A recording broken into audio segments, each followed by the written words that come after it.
in to the hottest station on the planet. Resistance is futile. The revolution has begun.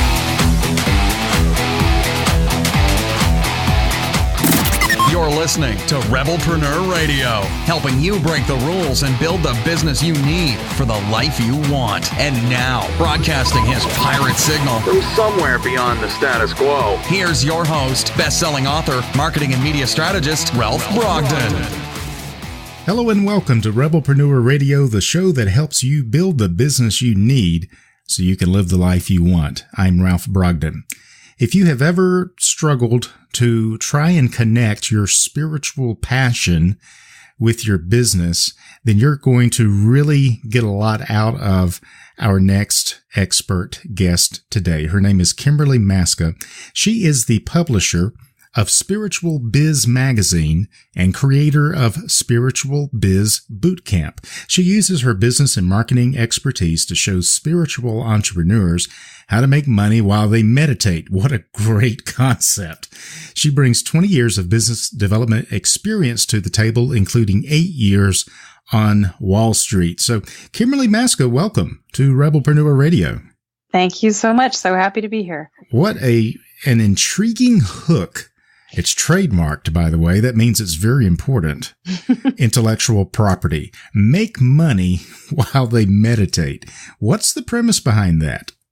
Well, look, everybody wants to know, how do you make money without working too hard, right? Make money in your sleep. And since I focus with spiritual entrepreneurs on tapping into their gifts, I thought making money while you meditate is perfect so that we can meditate and connect with Source and still have the abundance flowing in, which is pretty cool.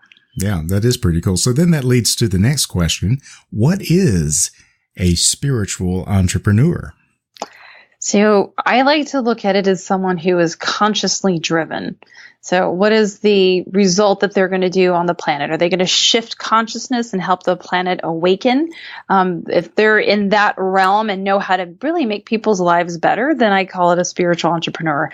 But that's a great question because I one time had someone ask me, they're like, so the guy that owns a donut shop but that does yoga, is that a spiritual entrepreneur? And I was like, no. I guess it all depends if he's trying to shift consciousness with donuts. Yeah. Yeah. I mean, anything is possible. This is very interesting. And like I said in the opening, there's so many entrepreneurs who are spiritual, but they struggle with concepts of being spiritual and trying to run their business at the same time. So you kind of help to bring those two things together. I want to find out more about how you do that. But first, tell us a little bit about your background. You were on Wall Street for 8 years, so you definitely have a lot of financial experience. But I want to hear about your journey. How did you get on this path of helping spiritual entrepreneurs? Yeah, we always like to think that our calling just happens one day and we just go, and if we figure it out and it's easy. But there's always the journey to get there, isn't there? Yeah, it's that squiggly zigzag line from A to B. Absolutely. Yeah. And so, I spent that time on Wall Street and it was amazing. But at some point I realized that was not my calling and was really probably what a lot of the 9-to-5ers out there experience of just being really miserable and having that questioning feeling of what am I doing? And I use 9 to 5 loosely because the hours we worked were nowhere near 9 to 5. It was 14, 15-hour days. And, at some point you have to ask yourself, is this really what I should be doing? And so I made the decision to leave, which was quite the feat because I was working for a major Wall Street firm and 9 of us had departed and created our own firm. So at this point, when I decided to leave that world, we had actually together birthed this thing, which was this amazing company that we took to 165 million before the market turned. So it wasn't just like quitting a job. This was like a big, big decision. That's kind of a big deal. 165 million, That's not like just something you very lightly walk away from. Exactly. It was a lot of inner turmoil to finally get myself to walk out the door. And when I did, it was a phenomenal decision. But then I bounced around because I didn't really I have a specific plan. I just knew I wasn't supposed to be there any longer.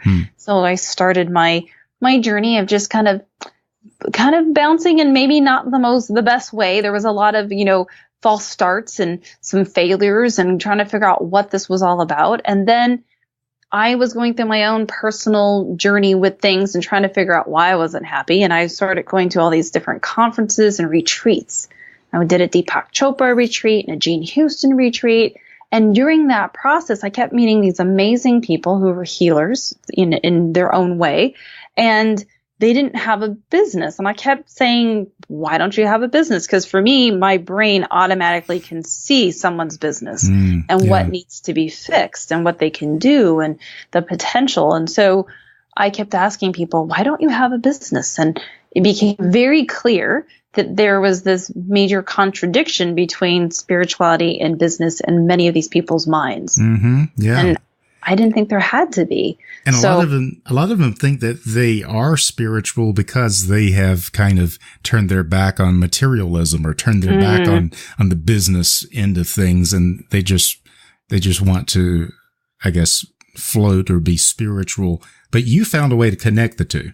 I do. I actually call that spiritual snobbery because they try to seem like they're better because they're without the material things. Yeah.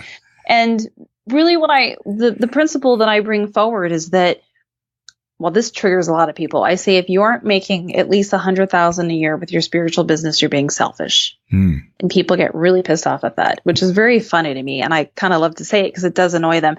But the reality of that is that if you're struggling, how can you help somebody else? And if you're struggling financially, you're not tithing and giving money away. And for me, tithing is not about a church per se. It's about where do you get fed spiritually? Where are you getting that amazing nourishment that shows you your connection with source? So it's about exchanging that energy because money is just energy. So if you create money, you have to let it go. You have to let it go so that it comes back. And a lot of spiritual people hang on to what they have because they're sitting in a lot of scarcity. And to me, scarcity, I actually call it scarcity and poverty, I say, is a mental disease because you're creating your reality. You're sitting in fear. You're disconnecting from source. And if you change how you think about things, things will change. Yeah. So it's such an interesting process. But what I've done is I've shown them that when you create abundance, not only can you be the best version of yourself because you're no longer stressed and worried, but now you can give that money away. And it's fine to have the material things. You can live with those things and really be in beauty and peace at all the time. And then be able to take the whether it's the 10% or whatever percentage you decide it is, to be able to give it away to help. Because how are you going to help feed starving children or send water to parts of the world that can't get clean water if you don't have money? Yeah. If you can't pay your bills, and you're obsessed with your own needs, you're not going to be able to get out of yourself long enough to be able to serve other people at a level that is really going to solve their problems and get you to transcend your meager mentality. So anyone who's listening, if you're making less than 6 figures a year in your business, we're talking to you right now. We're telling you that it's time to find a purpose that's bigger than just trying to get the next client or trying to break through that threshold of getting your own needs met. There's a spiritual purpose. It's tied to finances. It's not based on money, but no money, no mission. And if you really want to make an impact, you got to get beyond just the survival mentality so that you can truly serve others. Beautifully said. Tell us a little bit more about who are your best prospects? Who do you work with and what do you do with them? How do you create these shifts in their thinking? Sure. So my ideal client is usually a spiritual entrepreneur. Like I said, most of my clients, in fact, all of my clients are healers in one way or another. They're helping someone heal something emotionally. Sometimes it's physically within themselves. And so those are my ideal clients, and especially those that have written books. Because here's the interesting thing I find, and I actually say it's probably the biggest crime in publishing, is that people are allowed to create these beautiful books with this incredible information and spend thousands and thousands of dollars to publish their book, but they have no way of A, getting that information out to people, or B, recouping their investment. because this is still about business. So I mean, my company, everything is about spiritual biz, what have you, right? Spiritual biz success of it all. And so being able to have an author that has some beautiful material to put out there that hasn't had the reach because they don't know how to get it out there, and they don't know how to create their tribe. How do they find their exact tribe and be able to create the platform with which to launch that so that information can get out there? Because it's amazing, valuable information. So those are my ideal people, those ones that have been working at it, or I have some amazing clients that have had great podcasts, but they never monetize them. They were like, how do I monetize this show? And they struggle with that, and they come work with me, and then they make, $60,000 in 12 weeks. So it's kind of fun to watch that, watch that happen. And, so those are my ideal clients. And then what I find is the biggest shift they need to do is really an internal shift about money. So really, I always say what I do is, yes, I show them how to create a business and all that technical side of it, but it's really about shifting their internal vibration around money. And when I can shift their vibration around money, it opens everything up for them. Yeah, because it sounds like they've got the spiritual wherewithal, but they just need to align that spirituality in a practical channel of creating a business that works, solving problems that people are willing to pay for, so that they can actually, benefit from the abundance that they're sharing. The other thing that occurred to me as you were talking is how easy it is to create content. How easy to write a book now and publish it. How easy to create a podcast.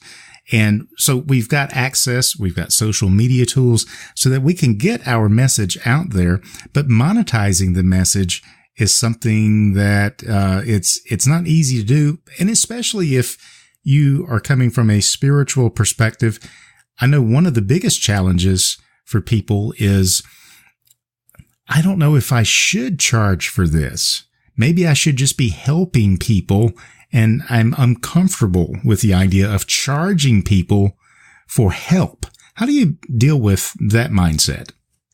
Yep, I hear that one a lot. So the shift there is that, there is a time and a place for a charity motion and to help certain people in a certain instance. And for me, it's usually more of a crisis instance that you're helping someone in that way. But when the just helping people becomes a way of life for some, we're really just holding them in a lower light. So how do we hold people in the highest light to see that they can and they have the ability? So that's one thing I talk about when we just want to help the people. If you really want to help people, hold them in their highest light and give them the tools that they need to shift. And when you can kind of change your mindset around that, that's a big one. And then also, I tell them that when you give something away for free, people don't value it. It's true. Like we look at something and we're like, oh, that was free, and we toss it away. But something that we have paid for, we want to hang on to. And the more we pay for something, the more valuable it is to ourselves. Even if it, say, a car that you drive off the lot and it loses value, but you have invested value and you've put some good money in it, you're gonna cherish the Maserati a bit more than you're gonna cherish the Honda. It's about the money you're investing in it. So when someone invests in themselves and they do the energy exchange, they really get amazing results, and then you're really serving. That's a really big shift that people forget about, but there's statistics behind that. Like a lot of people in the internet marketing world, they give away free gifts and they have their $199 programs and things like that. And I've done that. In my pipeline of things, there's a couple programs in there sneaking around at that price point, but I find that no one opens them. They don't look at them. They don't get the benefits from it. Yeah. So we've done an energy exchange where I've tried to give them something, but they're not utilizing it, and it just feels out of balance for me. Yeah. Yeah. So we don't value what we don't pay for. We value things in proportion to what we pay. So we value the high-priced program more so than the low-priced program. And the illustration I like to use is if you need brain surgery, you don't go looking for a discount brain surgeon. You don't go, well, do you have any coupons, or, do you have any specials this week, or let me think about it? No, you go and you find the very most gifted, talented, skilled, compassionate person, expert that you can find. And you don't even think about the cost. You just want them to do the brain surgery and get you fixed, and you'll figure out how to pay for it later. Yeah. So that's kind of, kind of a shift of not just price. It's beyond just pricing your programs to value. It's valuing yourself enough. And we just don't value ourselves. If we truly value ourselves and we value the transformation that we make in people's lives, there's going to be an appropriate price that we attach to that has value. And the people that we want, I think what you're saying is that the people that are going to benefit the most from the transformation that we bring are going to be the people that are willing and able and do whatever it takes to invest at a reasonable level, not in the program, but in their own selves. They're the ones who are going to get the greatest benefit of that transformation. Yeah. And the key word there is transformation. Yes. Because you have to be able to truly transform someone if you're going to charge a higher price point. So that's the other thing that people have to get clarity on. It's not just about charging a lot. It's about having full transformation and doing the energy exchange based on that transformation. And then you always give a little bit more than you're receiving, and you're in good shape. Yeah. Excellent. Well, I know how much it costs me financially to get my degrees, to go to graduate school, to get my advanced degrees. And they're not, well, in a sense, because I value my education, it is transformational, but it's mostly information. Mm-hmm. They're not standing over me to make sure that I take what I learn and that I apply it to my life and to my business. So in that sense, people are willing to pay quite a bit for information. Therefore, I would expect transformation, real transformation, is going to be valued even more. So that gives us a scale that we can kind of work with. Yeah. So beyond the money issue, is there a common theme or a problem or an obstacle that you see coming up over and over again with all the different spiritual entrepreneurs that you help? Is there a singular thing that keeps popping up for them over and over again? It really does come back to the money. It is. And the worth of themselves. It's those two things in conjunction. And so you can't fully separate them, which is interesting. So they're very tied. And when they can have the value of themselves and they get it, then it makes it easier to accept the money. So they're very tied, but it's those two things. And once we can get them to shift around that and overcome that limiting belief that they're not worth it, or all the number of beliefs that come with that little feeling, that big feeling, really, when we can get them to shift on that, then everything begins to open up. But we have to be open to receiving from other people, which a lot of people, they like to give, but it makes them nervous to receive. Isn't that an interesting paradox? In a world where most people are takers, and then you have a few givers and they don't want to receive anything. Well, that's a recipe for burnout, isn't it? Burnout and resentment. Yeah. Because we start to resent the people we're giving to when we don't get something back. And then that just gets ugly. That's an emotion we don't want to be carrying around with us, for sure. Yeah, that's definitely not going to be transforming us in a powerful way or in a positive way. No.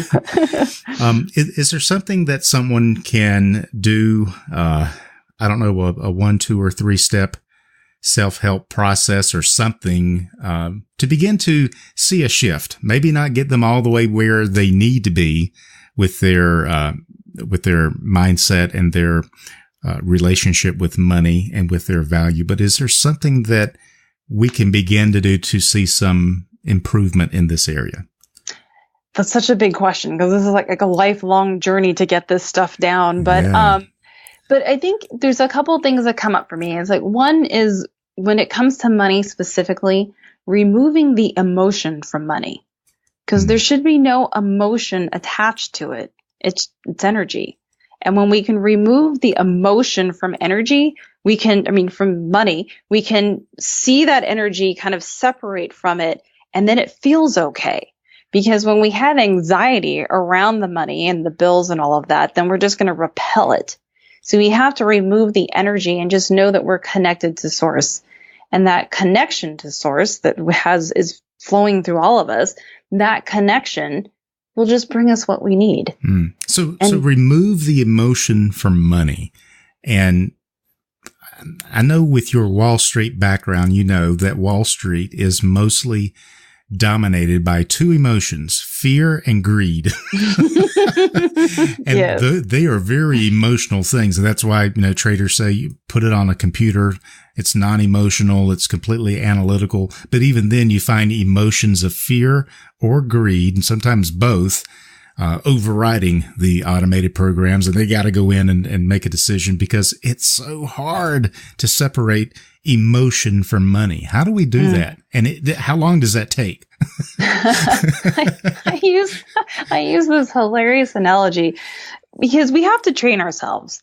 We have to train our subconscious is what we're really doing, because those limiting beliefs around money, which then create the emotion, we've had those from the beginning of times, really, since money began to be an appearance, we've had this emotion to it. And so we have not only from ourselves and our experiences with money, we have our parents and our parents' parents, and like we have these generations of these limiting beliefs that are attached to us, which create the emotion. So we have to train our subconscious to do that separation of those emotions. So I use the analogy of my little dog. I have a little pug named Bogart, and I have trained him to ring a bell when he goes potty. And so to ring the bell, first I had to show him the bell, then give him a treat. And then I had to get him to touch the bell, and then he got a treat. Then he had to ring the bell and get a treat. And then he had to ring the bell, then go outside. And he had to ring the bell and go outside and go potty to get the treat. And so it took weeks and weeks and weeks to train him like that. And it's the same with the human being in our minds.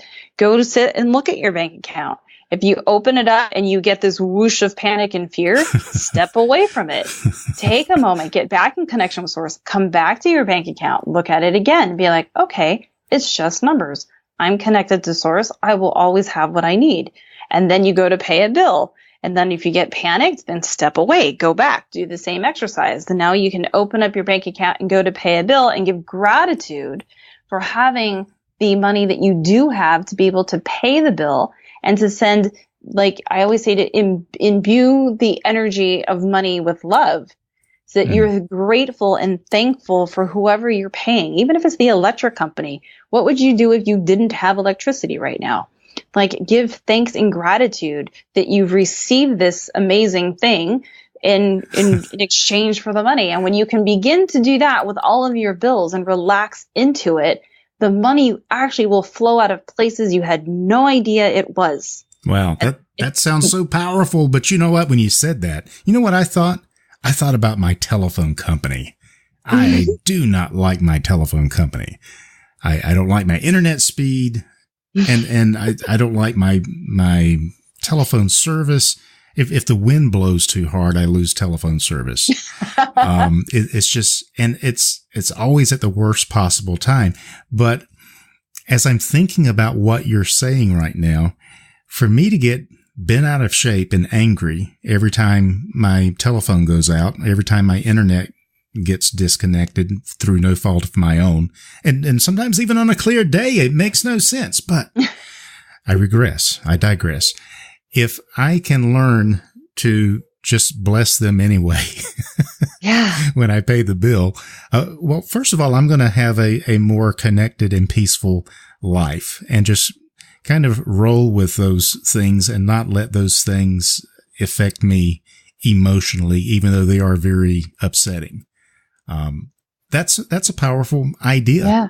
I'll give you something else. I would even take a moment and just reframe the upsettingness of losing connectivity for the phone or the internet and see that as a sign that it's time for you to take a break and actually give gratitude for the moment of the outage, because maybe it'll give you a chance to sit back in your chair and breathe 10 times, or go down and pet your dog, or go kiss your wife, or talk to your kids that you wouldn't have been sitting at the computer. Well, you know what? It's interesting that you say that, because what I did after this happened 2 or 3 times, and I got over, and I realized that anger was getting me nowhere, right? Because It's not like customer service. You can call them up and you can talk. You can't talk to anybody, right? Nope. So it takes 15 minutes to go through a voicemail. You don't know if you actually have a repair ticket and so forth. But what I did is, I can't just sit here and not work. What I did is I made a list of projects and tasks that I can work on without internet access. So to turn this into a blessing in disguise, what I ended up doing is working on things that I usually don't get to work on, like editing my next book, because I didn't need internet connection to do that. But with the internet connection, I'm not working on that. So that actually gave me a chance to reconnect with work that I've not been connected with. And it gave me a chance to do some things like you're talking about, take a walk, or pet the dog, or visit with friends or relatives or something, something other than being connected to the internet. So it really is all about shifting our attitudes, reframing our experiences, and just developing this gratitude for what we have. Yeah, absolutely. Just so we can reframe. I always say we can reframe and master ourselves. When we can begin to master our thoughts, then we can master our emotions. And when we start to put that together, our lives change and they become amazing in ways that I can't even describe. And it's my wish that everyone gets to the point where they can feel that and feel amazing because they were able to not get upset over something that's tiny. And that's when you've grown as an individual. Yeah. Yeah. Well, that's very encouraging and very powerful. So, you've got a lot of resources that you put out. You're the publisher of Spiritual Biz Magazine. You are also the creator of Spiritual Biz Bootcamp. What are you working on right now? Or maybe something that you have recently completed that's got you really excited that you'd like to share with our listeners? Oh, I've got a couple things. So I've got my first book actually coming out in the next 45 to 60 days, and it's called Are You a Spiritual Entrepreneur? And it's talking about the 6 mindset shifts that my clients go through. And those are the clients that are creating 6 figures and beyonds in their business. And so it goes through that whole process of what those shifts are. And then from a company perspective, we are opening up a publishing arm. So it will be Spiritual Biz Publishing will be out there as well. And it's for consciously driven authors who want to help shift consciousness with their message. And part of what I'll do, I said earlier, that the biggest crime in publishing is people can publish without having a way to really monetize it and get their message out there. So part of it will be that we will show them how to do that. And they would have to actually go through my Spiritual Biz Bootcamp process first so that they have a platform with which to launch their book, and we'll help them with that whole process. So that's very, very exciting. That is really neat. And I see a lot of these different threads coming together into a very powerful transformation that you are creating for people to take them to a deeper level spiritually and a higher level financially. So that is very exciting. If our listeners want to learn more about you and your programs and your book that's coming out, what's the best way to reach out to you? Sure. So they can go to my website, which is, of course, KimberlyMaska.com. But if they want to hear one of my free trainings, which talks about these mindset shifts as well, they can go to Spiritual Biz Success. So Biz is B-I-Z. So spiritualbizsuccess.com. And they can watch a free training there and really learn more about the mindset shifts that I'm talking about that make a huge impact in their lives and on the planet. Wow. Well, I feel like that we have created some transformation just through our conversation, Kimberly. It's been very inspirational to me personally, and I think our listeners would benefit very much from your ideas and the fresh approach that you bring to making money while they meditate. That's such a super hook. I love that. So it's been great. Any final thoughts or words of wisdom you'd like to share with our listeners before we say so long? Yeah, just remember that you get to create whatever reality you want. You can have it however you want it, and it's just a choice whether you want it to be amazing or you want to focus on something that you don't want. So just make the choice to focus on where you want to go and you'll get there. Beautiful. I've been speaking with Kimberly Maska. She is the publisher of Spiritual Biz Magazine and creator of Spiritual Biz Bootcamp. She shows spiritual entrepreneurs how to create financial abundance with their gifts while serving their clients at the highest level. If you want to find out more, visit her website, KimberlyMaska.com, just like it sounds, but we'll have the link on the website as well, KimberlyMaska.com, or go to SpiritualBizSuccess.com to find out more. Kimberly, it's been a real pleasure to have you. Thank you for being on the show today. I really appreciate it. Oh, it's been lovely. Thank you so much for having me. You've been listening to Rebelpreneur Radio with Ralph Brogden. Download the show notes and much more at Rebelpreneur.com.